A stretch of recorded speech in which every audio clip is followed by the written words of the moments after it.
स्वागत है आपका आपके अपने YouTube चैनल पेरिस ड्रीम में। साथियों, आज हम ज्योग्राफी का एक बड़ा ही महत्वपूर्ण टॉपिक पढ़ेंगे और आपको आज हम राइटिंग स्किल बताएंगे कि आप बोर्ड परीक्षाओं में किस प्रकार लिखें ताकि आपका अच्छा मार्क्स स्कोर हो पाए। तो साथियों, आज का टॉपिक है ज्योग्राफी में सबसे इम्पोर्टेंट टॉपिक मरुस्थलीकरण यानी मरुस्थल। खासकर ज्योग्राफी टॉपिक जैसे हाई स्कूल परीक्षा के सामाजिक विज्ञान के विषय हो गया, 12th का जो बच्चे भूगोल लिए हैं उनमें से हो गया, और बीए के किसी भी वर्ष जैसे मान लीजिए प्रथम वर्ष में तो ऑब्जेक्टिव पूछता है, लेकिन सेकेंड ईयर और थर्ड ईयर में यह काफ़ी महत्वपूर्ण टॉपिक होता है। आप पिछले ईयर्स के प्रश्न पत्र को उठाएंगे तो देखेंगे लगभग यह प्रश्न हर बार रिपीटेड होता है, वह चाहे अति लघु उत्तरीय, चाहे लघु उत्तरीय, चाहे दीर्घ उत्तरीय में। तो साथियों, मैंने इसमें जो मुख्य है आपको बस वही लिखा है। यदि आप इस वीडियो को एक बार अंत से देख लेते हैं, 5 मिनट से 3-4 मिनट तक यह वीडियो चल रही, इतने में आपको जब भी कभी राइटिंग स्किल यानी आपको बोर्ड एग्जाम में मरुस्थल के ऊपर यानी मरुस्थलीकरण के ऊपर आपको लिखना है तो आपको कहीं से भी 1% डाउट नहीं होगा। तो साथियों, हम देखते हैं कि पहले मरुस्थलीकरण है क्या और इसके बाद में हम बताएंगे कि आपको इसको लिखना कैसे है। तो साथियों, अगर हम मरुस्थलीकरण की बात करें तो मरुस्थलीकरण का अर्थ है उपजाऊ भूमि का। मैं अगर एक पॉइंट में बात करूं तो इसका मतलब है कि मरुस्थली भूमि का मतलब कि उपजाऊ भूमि का जिस पे लोग कृषि करते हैं, और मरुस्थली भूमि में इसी का परिवर्तित हो जाना क्या कहलाता है? मरुस्थलीकरण कहलाता है। फिर से मेरी बात को ध्यान दीजिए, आप यही एक लाइन याद कीजिए कि मरुस्थलीकरण का अर्थ है कि उपजाऊ भूमि का मरुस्थली भूमि में परिवर्तित हो जाना मरुस्थलीकरण कहलाता है।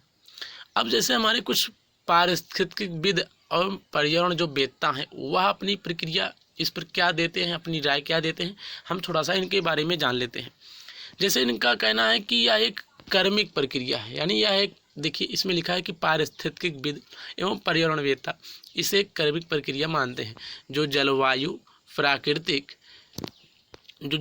प्राकृतिक वनस्पति मृदा जीव एवं मानवीय क्रियाओं का परिणाम है तथा इसे मानव द्वारा पारिस्थितिक क्रम में अवरोध माना जा सकता है।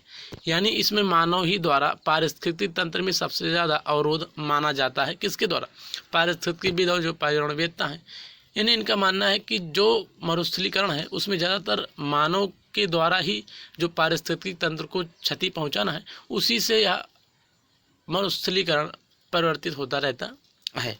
अब आगे हम थोड़ा सा इस पर और विस्तृत रूप से जानते हैं। जैसे मान लीजिए आपको जब लिखना है तो पहले तो आप सटीक एक उत्तर दीजिए कि मरुस्थलीकरण है क्या, और उसमें दूसरा है, देखिए मान लीजिए इसमें अब आप एक पॉइंट लिख दीजिए कि किसी के अनुसार, इसमें है केंद्रीय शुष्क क्षेत्र शोध संस्थान पूर्व निदेशक मान जी के अनुसार।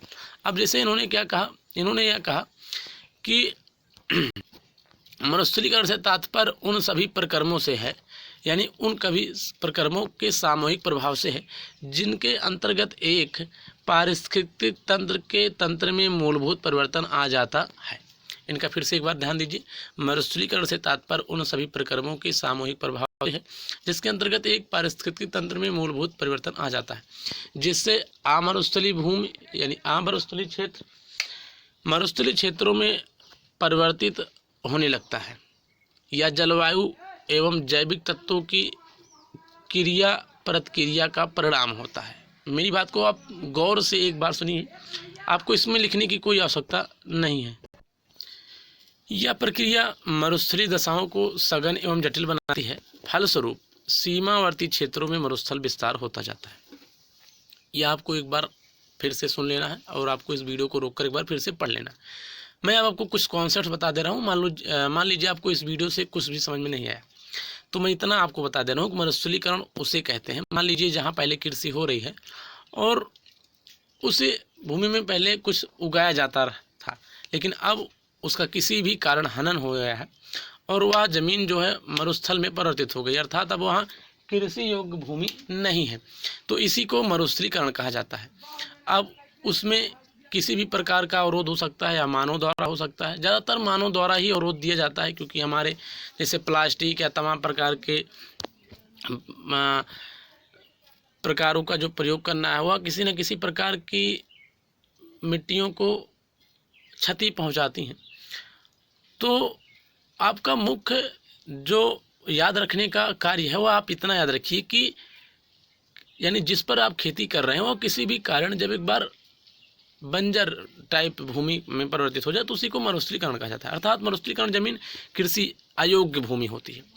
तो साथियों, आशा करता हूँ ये आपको क्वेश्चन बहुत इजीली से समझ में आ गया होगा। यदि समझ में आया है तो वीडियो के कमेंट बॉक्स में यस लिखना ना भूलें। इसी तरह मिलेंगे आपसे नेक्स्ट टॉपिक पर, तब तक के लिए